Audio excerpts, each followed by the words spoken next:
says, if Jesus paid 100% of your punishment, how much punishment is left for you? Well, 0%. Okay, so if you include sacraments or anything else, you are doing 50% you and 50% Jesus. He says, I rely 100% on Jesus, and if you rely anything else, you're doing 50% you and 50% Jesus, he says. So how would you respond to him? Absolutely. So Christ's death is not a vicarious punishment. Mm. And that's the flaw in his way of conceiving of redemption. He thinks of the death of Christ as vicarious punishment.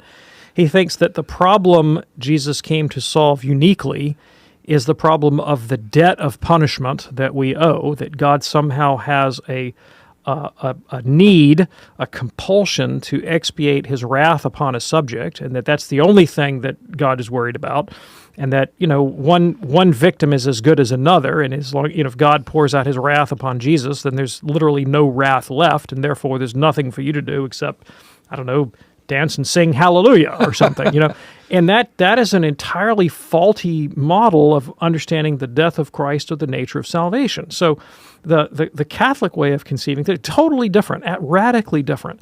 One thing about that vicarious punishment view of redemption is that it, among other things, well, there's all kinds of problems with it, but think about this for a minute. It posits a situation in which there is an almost total discontinuity between the dynamics of our spiritual life now and the reward of heaven. In other words, that view of redemption basically says your existential situation in life right now, however bad it might be, is not the issue, right? The only issue is at death, can I translate you to some radically different existential situation? But I'm actually going to leave you in the condition that you're in right now.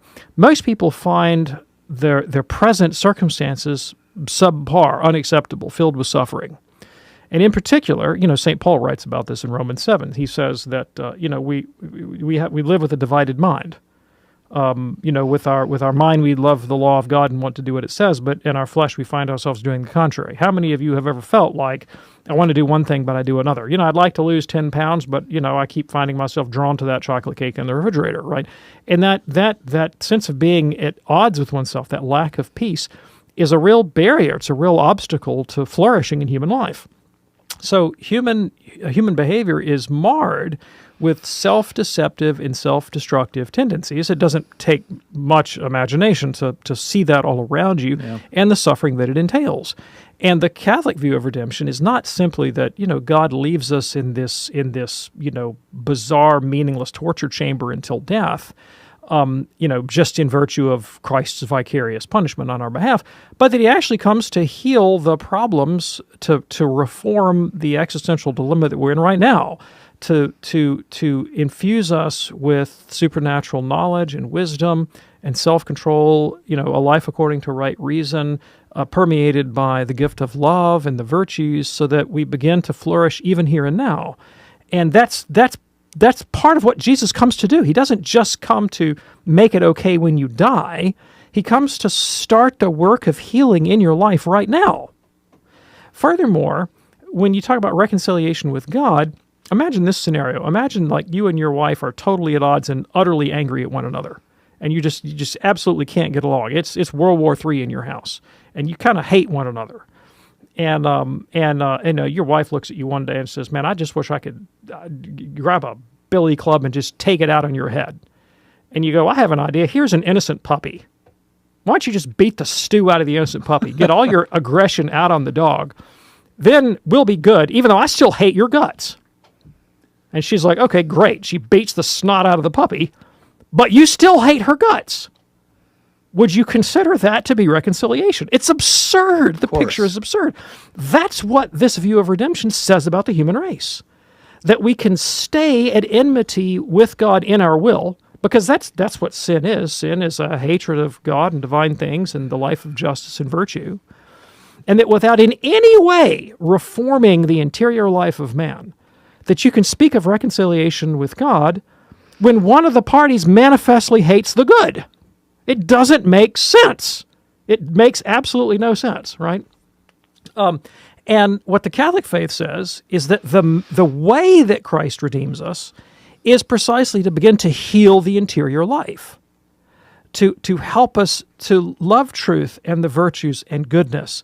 And reconciliation with God, God just is the nature of the good. And so as we begin to reform our broken wills and to love that which is genuinely true, good, and beautiful, insofar as we're loving the true, the good, and the beautiful, we're loving God. And that's what reconciliation with God looks like. It's the transformation of a deformed will into something healthy and fruitful and flourishing and beautiful. It does take place through faith. It absolutely takes place through faith.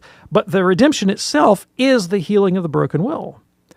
And again, this fellow misconstrues the nature of Catholic redemption. If he thinks that the point of the sacraments is somehow to flagellate yourself through meaningless ritual in order to appease God, that's just not the point of the sacraments. The point of the sacraments is to transform our consciousness so that we come to see the world through Jesus' eyes. That's what grace does. Grace brings with it the infusion of all the virtues so that our interior life is transformed.